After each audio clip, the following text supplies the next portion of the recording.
Hello guys, तो आज हम करेंगे कब्ज के लिए योग। जब कॉन्स्टिपेशन की समस्या हो जाती है तो हमारे शरीर में बहुत दिक्कत आती है। आपको खुद फील होता होगा कि जिस दिन अच्छे से पेट साफ नहीं होता है उसके बाद बहुत अजीब सा लगता है कि भारीपन लगता है, आलस आता है, कुछ खाने का मन नहीं होता है, क्योंकि हमारे पेट में गंदगी जमी होती है। गंदगी कहाँ होती है? हमारी आंतों में है। पेट से संबंधित रोग जितने भी होते हैं सबकी जननी कब्ज ही होती है, और सबसे मेन इसमें होती है पाइल्स की समस्या। तो कब्ज की वजह से बहुत सारी समस्याएं हमारे शरीर में आती हैं, जैसे स्किन की प्रॉब्लम हो गया और खट्टी डकारें हो गया, इंडाइजेशन हो गया। जिनके शरीर में भी इंडाइजेशन की समस्या होती है उनको गैस ज़्यादा बनती है, और गैस ज़्यादा बनने से हमेशा सर में दर्द रहता है, माइग्रेन की समस्या होती है और जॉइंटों में पेन आता है। जब वही गैस जब जॉइंटों में चली जाती है तो वहाँ पे जॉइंट पेन का प्रॉब्लम कर लेती है। जब वो ब्लड के साथ मिल जाती है तो ब्लड में अच्छी ऑक्सीजन नहीं, वो जो हमारे शरीर में जो गंदगी है वो ब्लड के साथ सर्कुलेशन हो जाती है पूरे शरीर में, और जहाँ पे भी ऑक्सीजन की सप्लाई नहीं होगी वहाँ पे पहुँच के रोग पैदा करेगी। तो सभी रोगों की जननी कब्ज को माना जाता है। तो इसलिए हमें सबसे पहले तो अपने पेट को साफ रखना चाहिए। जिनको भी सुबह उठते ही पेट अच्छे से साफ नहीं होता है तो वो लोग लघु संक प्रक्षालन करें। अब लघु संक प्रक्षालन क्या होता है? वो जब सुबह आप लोग उठते हो, जो पानी पीते हो गुनगुना पानी, उसके बाद सिर्फ 4 आसन करने हैं। सिंपल आसन है, कोई टफ आसन नहीं है, सिर्फ अपने शरीर को ट्विस्टिंग देनी है, थोड़ा सा मूवमेंट देना है। अब उसमें क्या करेंगे, जिनको भी कब्ज है वो लोग पहले संक प्रक्षालन करेंगे, और उसके बाद में 2-3 टिप्स लास्ट में दूंगी कि उन लोगों को क्या क्या छोटी छोटी टिप्स करने चाहिए जिससे उनका पेट अच्छे से सुबह साफ हो जाए। तो अभी हम पहले करते हैं लघु संक प्रक्षालन। उसके लिए हम सब जब सुबह पानी पीते हैं तो उकड़ू आसन में, उकड़ू आसन ये वाला होता है, इस तरीके से बैठ के और 1 से 2 गिलास गुनगुना पानी पी लेंगे। चाहे आप 1 गिलास पीते हो चाहे 2 गिलास पीते हो, तो इस तरीके से पानी पी के और फिर खड़े हो जाएंगे अपनी जगह पे। और इसके बाद हम करेंगे तिर्यक ताड़ासन। हाथों को हमने पहले ऊपर की तरफ ले गए और फिर साइड में पूरा झुक जाएंगे, जितना हो सके साइड में अपनी कैपेसिटी से दोनों हाथों को कान से लगा के और इस तरीके से झुक जाएंगे। ये हो गया तिर्यक ताड़ासन। फिर कुछ सेकंड होल्ड करने के बाद हम आएंगे दूसरी साइड से। सेम हम जैसे एक साइड से कर रहे हैं वैसी दूसरी साइड से भी करना है। फिर वापस आएंगे, फिर इसको 3 से 4 बार करेंगे। एक तरफ गए फिर वापस, थोड़ी देर रुकना ज़रूरी है, 5-10 सेकंड जितना आप रुक सकते हो इस तरीके से रुकेंगे, और फिर वापस 3 से 4 बार। अब इसके बाद हम अगला करेंगे स्कंदासन। उसके बाद ऐसे हाथों को सामने लेंगे और फिर पीछे की तरफ ट्विस्ट होंगे। जितना आप साइड में जा सकते हो शरीर को पीछे की तरफ लेके जाएंगे। आप खुद फील करोगे कि जो हमने पानी पिया है वो कहाँ कहाँ से होते हुए गुजर रहा है। और फिर दूसरी साइड जाएंगे और फिर इस तरीके से साइड में पूरा ट्विस्ट हो जाएंगे। फिर वापस आएंगे, फिर से रिपीट करेंगे। एक ही आसन को 3 से 4 बार करेंगे।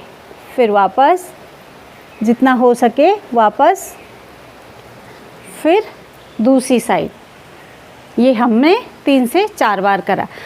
अब इसके बाद हम करेंगे तिर्यक भुजंगासन। कैसे? ऐसे साइड में हाथों को लेंगे और शरीर को ऊपर उठाएंगे और अपने बाएं कंधे से दाएं वाले पैर को देखने की कोशिश करेंगे। पूरा पीछे देखेंगे, कुछ सेकंड रुकेंगे, फिर वापस आएंगे नीचे की तरफ। फिर से सेम हम ऊपर उठेंगे। अब हम दूसरे कंधे से अपोजिट वाले पैर को देखेंगे, जितना हो सके पीछे की तरफ देखेंगे, और फिर वापस। यहाँ पे मैंने 1 बार करा है, आप इसको 3 से 4 बार रिपीट करोगे। अब हम अगला करेंगे बैठ के शंखासन। शंखासन कैसे करते हैं? ऐसे पहले मलासन में बैठ जाएंगे और फिर इस घुटने को अपने अपोजिट वाले पैर के पंजे के पास लेके जाएंगे। फिर वापस आएंगे और फिर दूसरे पैर को सेम करेंगे। दोनों पैरों को एक तरफ लेके गए, फिर वापस, फिर दूसरे घुटने को अगले पंजे के पास लेके जाएंगे। इसको भी हम रिपीट करेंगे। बस सिर्फ 4 आसन है संक प्रक्षालन के लिए। ये हो गया लघु संक प्रक्षालन। ये तो कोई भी कर सकता है, कभी भी कर सकता है। और जब सुबह पेट साफ नहीं होता है तो हमेशा इस चीज़ को करेंगे तो 1 हफ्ते के बाद ही आप देखने को मिलेगा। पहले तो दूसरे तीसरे दिन ही रिजल्ट मिल जाता है, लेकिन जिनको बहुत पुरानी कब्ज़ होती है उनको थोड़ा सा टाइम लगता है। अब एक आध दिन तो कभी हो जाता है किसी का पेट गड़बड़, क्योंकि रात को कभी देर से सोते हैं, नींद पूरी नहीं होती है, या हम कुछ ऐसा खाना खा लेते हैं जो पूरा अच्छे से डाइजेस्ट नहीं हो रहा है और पेट में उस डाइजेशन ना होने की वजह से वो सड़ जाता है आंतों में ही वो ठोस हो जाता है, कड़क हो जाता है और रुक जाता है। तो ये कभी कभार की है, लेकिन कुछ ऐसे होते हैं जिनको बहुत पुरानी कब्ज़ होती है, आंतों में बहुत पुराना मल चिपका हुआ होता है, तो उनको थोड़ा टाइम लगता है। तो पहले वो कुछ दिन लगातार करेंगे, उसके बाद उसको अच्छे से पेट साफ होने लग जाएगा। ये हो गया लघु संक प्रक्षालन। दीर्घ संक प्रक्षालन होता है, थोड़ा लंबी प्रोसेस होती है, उसमें 2 से 3 घंटे लगते हैं, लेकिन उसको सब नहीं करेंगे। जैसे हाई बीपी वाले नहीं करते हैं, या कोई हार्ट पेशेंट है वो भी नहीं करता है, या कोई सीरियस प्रॉब्लम किसी को चल रही है तो वो लोग भी नहीं करते हैं। तो उसके साथ थोड़ा सावधानियां हैं, लेकिन ये हैं तो ये छोटी छोटी क्रिया है, वही चीज़ है, लेकिन उसमें 2 से 3 घंटे के अंदर पूरा अच्छे से आंतों को साफ़ कराया जाता है। तो वो ना होके, क्योंकि वो तो किसी योग गुरु के सानिध्य में ही करना चाहिए, सबको ये चीज़ें सूट नहीं होती हैं। लेकिन ये छोटी छोटी क्रियाएं, मैंने खाली बोला कि आप पानी पियो और थोड़ा अपने शरीर को ट्विस्टिंग दो, चारों तरफ बॉडी को हिलाएंगे तो वो पानी एक सिस्टम से हमारी बड़ी आंत तक पहुंच जाएगा। और जब पानी भी होगा, क्योंकि पेट कब्ज कब होती है, जब हम लोग रूखा सूखा खाना खाते हैं। आजकल के टाइम पे सब लोग बाहर के फास्ट फूड खाते हैं, जैसे पिज़्ज़ा, बर्गर, ये चीज़ें, तो उसमें पानी की बहुत कमी होती है। और मैदे से बनी हुई चीज़ें होती है, तो मैदा तो वैसे भी डाइजेस्ट नहीं होता है, उसमें ऊपर से पानी की कमी होती है, बासी होता है, तो वो डाइजेस्ट अच्छे से नहीं हो पाता है। तो इसकी वजह से भी कब्ज हो जाता है। कई बार नींद जब पूरी नहीं होती है तो उसकी वजह से भी होता है। और कुछ लोग तो पानी बहुत कम पीते हैं, पानी कम पीने की वजह से भी कब्ज हो जाता है। कुछ लोग बहुत रूखा सूखा खाना खाते हैं, लिक्विड चीज़ें नहीं खाते हैं, इसकी वजह से भी कब्ज होता है। बहुत सारे अलग अलग कारण होते हैं, तो जिसके भी जो कारण हैं, तो इस तरीके से आप लघु संक प्रक्षालन करें। और हो सके तो रोज़ फिजिकली एक्टिव रहें, पैदल चलें, योगा करें, और कुछ ना कुछ बॉडी में एक्टिविटीज़ होती रहें, ताकि हमारे शरीर के सारे सिस्टम, उनको भी काम करने का मौका मिले। अब हम किसी चीज़ को एकदम निष्क्रिय छोड़ जाते हैं तो वो अपने काम करने की क्षमता को कम कर देता है। और जब हम किसी को अपने काम पे लगा के रखते हैं तो उसकी धीरे धीरे स्टेमिना बढ़ती है, उसके कार्य करने की क्षमता बढ़ जाती है।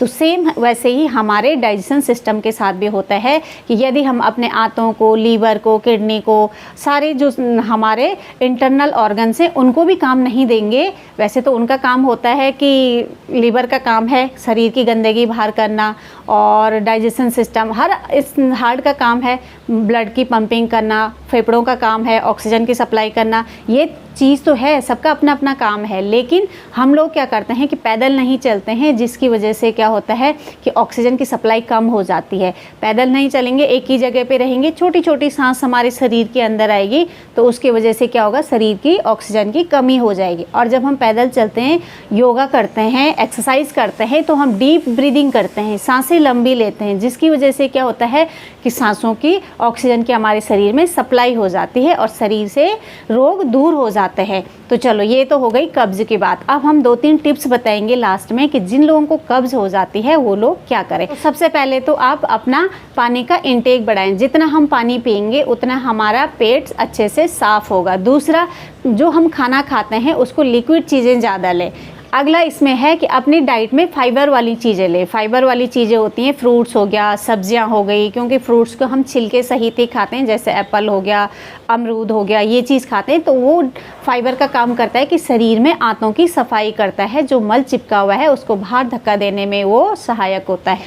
और रात को सोने से पहले पपीता खाएँ, अमरूद खाएँ दिन में 10 से 11 बजे के बाद, नाश्ता करने के बाद। और जैसे पपीता खाते हो तो उसको रात को खाएं, ये हमारे पेट को साफ करने में बहुत मदद देता है। तो ये छोटी छोटी चीज़ें थी जो हमारे डाइजेशन सिस्टम को इम्प्रूव करेगा, हमारे कब्ज को तोड़ेगा और पेट की समस्या को दूर करेगा। तो आज की वीडियो में इतना ही। यदि आपको वीडियो पसंद आई हो तो लाइक कर दीजिए, जो लोग चैनल पे नए जुड़ेंगे तो चैनल को सब्सक्राइब कीजिए, और यदि आपको लगता है कि हमारे किसी जानने वाले को भी यही प्रॉब्लम है तो यही वीडियो उनको शेयर कीजिए। फिर मिलते हैं नेक्स्ट वीडियो में, तब तक के लिए